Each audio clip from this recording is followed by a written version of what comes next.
Good morning. Welcome back to my channel. Also welcome to a brand new video. কটা বাজে বলো তো এখন বাজে 4:30। এখন উঠেছি, তার কারণ হচ্ছে আমাদের ওই 5:20 ওরকম নাগাদ হচ্ছে বাস বাড়ির সামনে দিয়ে যাবে। 5টার মধ্যে রেডি হতে হবে। আজকে আমরা দীঘা যাচ্ছি, সেই জন্য চলো উইদাউট এনি ফার্দার ডু আজকের ব্লগটা এখান থেকে স্টার্ট করছি। আবার মুখটা পুরো এরকম ফুলে রয়েছে, এই জাস্ট আমি উঠলাম। হোপ তোমাদের আজকের ব্লগটা দেখতেও বেশ ভালো লাগবে। আর এই যে এখানে হচ্ছে আমাদের জামা কাপড়ের ব্যাগ, অ্যান্ড ওখানে একটা ব্যাগ রয়েছে, এটাই। আর বাদ বাকি এগুলো নয়, ওগুলো আমার স্কুলের ব্যাগগুলো সব অবিন্যস্তভাবে রয়েছে, কালকে আর দেখানো হয়নি। এগুলো আমাদের ব্যাগ। আগের ব্লগটা যদি দেখে থাকো, আমি ওখানে শেয়ার করেছিলাম যে সকালে উঠে আমি স্যান্ডউইচ নিয়ে যাব, তার স্টাফিংটা আমি সেই জন্য আগের দিন রাতেই বানিয়ে রেখেছিলাম, কারণ এত সকালবেলায় উঠে সবজি কেটে স্টাফিং বানানো পসিবল ছিল না। আর গাড়ি তো জানোই অনেকটা বেলা করে কোথাও দাঁড়াবে, তো অতক্ষণ না খেয়েও থাকতে পারবো না, সেই জন্য একটুখানি সাথে খাবার নিয়েই যাচ্ছি। আর বাসে কমপক্ষে 5 ঘন্টা লাগবে, তো অনেকক্ষণ বসে থাকা, তাই আমার মনে হলো জিন্সের থেকে আমার কাছে কমফোর্টেবল আর কিছু মনে হয় না, তো জিন্স আর একটা টিস পরলাম। আর এই নাকে দেখো, এর নাম হচ্ছে লালি, ও আমাদের সাথে ঘুরতে হবে, লেজটা শুধু নাড়াচ্ছে, দেখো কী যে জ্বালাচ্ছে। আমি ভয়ও পাচ্ছিলাম যে ও গায়ে উঠে দাঁড়িয়ে পড়ছে, তো মাও দাঁড়িয়ে রয়েছে, দুজনেই বাইরে দাঁড়িয়েছিল। বেরিয়ে গেছিলাম, মা কালকে চকলেট এনেছিল, চকলেটটাই আমি নিয়ে যেতে ভুলে গেছি। তো দাঁড়িয়ে দাঁড়িয়ে না মনে করছি, আচ্ছা জামা নিয়েছি, গামছা নিয়েছি, তারপর বলে চকলেট নিয়ে নে, তো চকলেট নিতে এসেছি। কিছুক্ষণ দাঁড়ানোর পরে বাস চলে এসেছে, আমরা উঠে পড়েছি, কিন্তু এখনও বাইরে বেশ অন্ধকার, সেই জন্য একটা অদ্ভুত নীল রঙের আলো চলছে। ধীরে ধীরে অন্ধকার কাটিয়ে আবার দিনের আলো ফুটে উঠেছে। আমার বেশ জানলা দিয়ে দেখতে ভালোই লাগছে। আমার না ঘুরতে গেলে খুব একটা ঘুমাই না, মানে ট্রাভেল করার সময় আর কি, আমার রাস্তাঘাট দেখতে বেশি ভালো লাগে, যদিও এই রাস্তাঘাট দিয়ে বহুবার গেছি, তবুও ভালো লাগে। আর আস্তে আস্তে ভোরের আলো ফোটার সাথে সাথে দেখো চায়ের দোকানগুলোয় ভিড় হওয়া শুরু করে দিয়েছে, সবাই অনেকেই রাস্তায় চাটা খেতে বেশ ভালো লাগে। আর আমরা যথাসময় 8টা 8:30 ওরকম হবে, তখন বসে পড়েছি স্যান্ডউইচটা বের করে খেতে, কারণ একটু খিদেও পাচ্ছিল। আর মানে কী করবো, কিছু তো কাজ নেই। আর আমার না খুব মাথা নিচু করলে দেখছিলাম গা গুলাচ্ছে, এইবার এই জিনিসটা আমি লক্ষ্য করেছি। তো ব্যাগে করে আমার একটা বইও নিয়ে গিয়েছিলাম ছোট, যে যদি কখনো খুব বোর লাগে তাহলে পড়বো, কিন্তু একবারের জন্যও বের করতে পারিনি, কারণ আমার মাথা নিচু করলেই মাথা মানে একটা অদ্ভুত অস্বস্তি হচ্ছিল। তার বাসটা যখন দাঁড়ালো তখন আমি চা খেলাম, তারপরে গান শুনতে শুনতে একটুখানি সুন্দর হাওয়া দিচ্ছিল, একটু হাঁটছিলাম। আর এই বাসে করেই যাচ্ছে আমার আরেকটা বন্ধু, ওর সাথে আমার বিএড করার সময় আলাপ হয়েছিল, নামটা যদিও মনে নেই। তো মুখটা চেনা দেখে তার সাথে আবার কথা বললাম, ভালোই লাগে না হঠাৎ করে কোনো পরিচিত কারোর সাথে দেখা হয়ে গেলে। আমরা ছিলাম হোটেল প্রিয়দর্শিনীতে, বেশ ভালো, মন্দ নয়। হোটেলে এসে আমি একটুখানি ফ্রেশ হয়ে নিয়েছি, তারপরে স্নান করতে যাব, কিন্তু স্নান করতে যাওয়ার আগে জামা কাপড়গুলো বের করে রাখছিলাম, যেগুলো এসে লাগবে, শ্যাম্পুর পাতা সব বের করে রাখছি। তখন আমার মনে হলো, ইস কি তাড়াতাড়ি বড় হয়ে গেলাম। যখন এর আগে কখনো ঘুরতে গেছি বাড়ির সবার সাথে, এগুলো কোনো দিন আমায় করতে হয়নি, মা করে রেখেছে। যখন সবাই একসাথে ঘুরতে গেছি জামা কাপড় বের করে রাখা, তাই না, এখন এগুলো আমি করছি। যাকগে, সমুদ্রে আমি পুরো পাগলামো করেছি। আমি টিটুকে বলছিলাম, দেখো আমি ধ্যান করতে বসেছি, আমি এখান থেকে একটু কোনো সমুদ্রের জল আমাকে এখান থেকে নড়াতে পারবে না। আমি খুব এনজয় করেছি এই 2 দিন।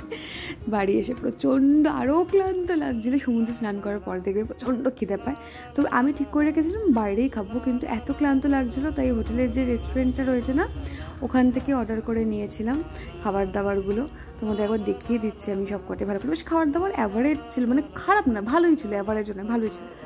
ঘরেই আমরা খাবার অর্ডার করে দিয়েছিলাম, এক জায়গাতেই তরকারিগুলো দিয়েছে, একটা সবজি, এঁচোড়ের তরকারি, ওর 1 থালির এগ, আর আমার চিকেন, আমি এখানে ঝোলই দেখতে পাচ্ছি, আর রসগোল্লা, চাটনি,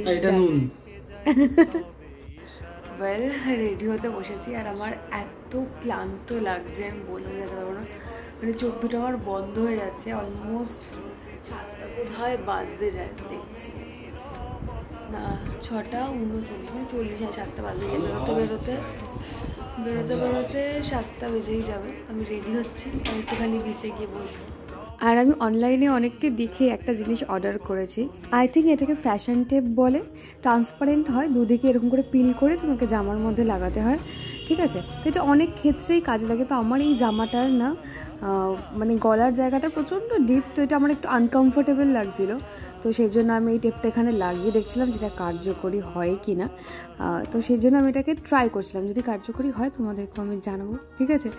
কিন্তু প্রথমবার যেহেতু জিনিসটা ব্যবহার করছি, তো আমি ঠিকভাবে এটাকে ব্যবহার করতে পারিনি, তাই আমার এটা অতটা খুব একটা মানে কাজের হয়নি। তবে অন্যান্য ক্ষেত্রে এটা বেশ ভালোই কাজ করবে। আর এই জিনিসটা আমি অ্যামাজন থেকে কিনেছি, খুব একটা বেশি দাম নেয়নি, এক্স্যাক্ট এখন প্রাইসটা আমার মনে নেই। ফ্যাশন টেপই হয়তো বলে এগুলোকে, বা ইনভিজিবল টেপ যেগুলো বলতে পারো। আচ্ছা, আর এই ড্রেসটা আমি রিসেন্টলি জুডিও থেকে কিনেছিলাম, দেখিয়েছিলাম। এটা আমার এত ভালো লেগেছে না, মানে আমি অনেক দিন পর একটা ম্যাক্সি ড্রেস কিনছি বলে আমার মনে হচ্ছে, নাহলে শর্ট ড্রেসেই মোটামুটি জুডিও থেকে বেশি কেনা হয়। আর সত্যি কথা বলতে আমি এত বেশি একা থাকতে ভালোবাসি, আর সেই জন্য কি বলতো, খুব যেখানে ভিড়ভাড়টা বেশি, আমার সেই জায়গা অতটা মনের কোনো জায়গা করতে পারে না। তো আমি দীঘা আসতে চাইনি, কারণ এখানে প্রচণ্ড লোক হয়। তার একটা কারণ কি বলতো, আসলে আমি তো এখানে এসেছি একটু রিল্যাক্সেশনের জন্য, আর যেহেতু মানে এত স্ট্রেস যাচ্ছিলো আমার, সেই জন্য আমি চাইছিলাম মানে শান্ত কোথাও আসতে। তবে ঠিক আছে, এই 2-3 দিনের মধ্যে আমি আর কোনো জায়গার অপশন পাচ্ছিলাম না দীঘা ছাড়া, কারণ এত তাড়াতাড়ি কোথাও হোটেল পাচ্ছিলাম না, নাহলে ঝাড়গ্রাম যেতাম, ওটা আমার বেশি ইচ্ছে ছিল। তবে সমুদ্রের এই সন্ধেবেলাটা বসার জন্য আমি একটু ক্রেভও করছিলাম, কারণ আমি জানি, কারণ এক্সপিরিয়েন্স তো আছে না সবারই কম বেশি সমুদ্রে যাওয়ার, তো সেই জন্য আমি জানি যে এই সন্ধেবেলাটা সমুদ্রের ধারে বসতে কী সুন্দর লাগে। তো আমি আর টিটু দুজনে অনেকক্ষণ এখানে চুপ করেই বসেছিলাম। আমার মনে হয় জানো তো, মানে আমাদের সবসময় তো কথা বলার জন্য কাউকে না কাউকে দরকার হয়, চুপ করে থাকার জন্যও কাউকে দরকার হয়, মানে যে আমার সাইলেন্টও আমার সাথে বসবে, সেরকমও একটা মানুষ জীবনে দরকার হয়। আমি বেশ অনেক দিন আগে একটা কবিতা লিখেছিলাম, খুব একটা ভালো হয়নি, আর তার মাঝে একটা লাইন রবি ঠাকুরের একটা কবিতা থেকে নেয়া, ভাবছি তোমাদের সেটা শোনাই। যে অন্ধকারে এসে দাঁড়িয়েছে, তার হাত ভর্তি জোনাকির আলো, কুয়াশা ছেদ করে হোঁচট খেতে খেতে এগিয়ে চলেছে অন্ধকারে মিটমিট করা আলোর দিকে। পৌঁছে প্রশ্ন করলাম, কত দূর সঙ্গে যাবে? উত্তর পেলেন, ফুরায় যা তা ফুরায় শুধুই চোখে, জোনাকিদের দেখা মেলে দিনের আলোর শেষে। প্রশ্ন করলাম এক, উত্তর পেলাম আর এক, তাই বুঝলাম না কিছুই, শুধু বুঝলাম ফুরায় যা তা ফুরায় শুধুই চোখে, আবার দেখা হবে দিনের আলোর শেষে।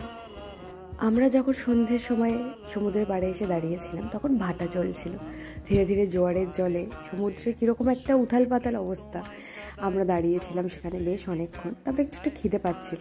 আর সমুদ্রের আশেপাশে নানান ধরনের খাবার পাওয়া যায়, সেগুলো তো আছেই। আর মাছ ভাজা এখানে এলে অনেকেই খায়, কিন্তু আমি যেহেতু খুব একটা মাছের ভক্ত নই, তাই আমরা দুজন মিলে মোমো খেয়েছি, কারণ আমি সত্যি খুব একটা মাছ ভালোবাসি না। আর এত হাওয়া দিচ্ছিল না, মানে ফোনটা লিটারেলি কাঁপছে। আচ্ছা না, আমরা মোমো খাইনি, আমরা কি একটা খেয়েছি ভুলে গেছি, সরি। তারপরে আমরা আরও কিছুক্ষণ বসেছিলাম, তারপরে ভাবলাম যে না, এবার তো হোটেলে তালা পড়ে যাবে, ঢুকতেই দেবে না, তারপরে একটু একটু করে এগোতে হবে।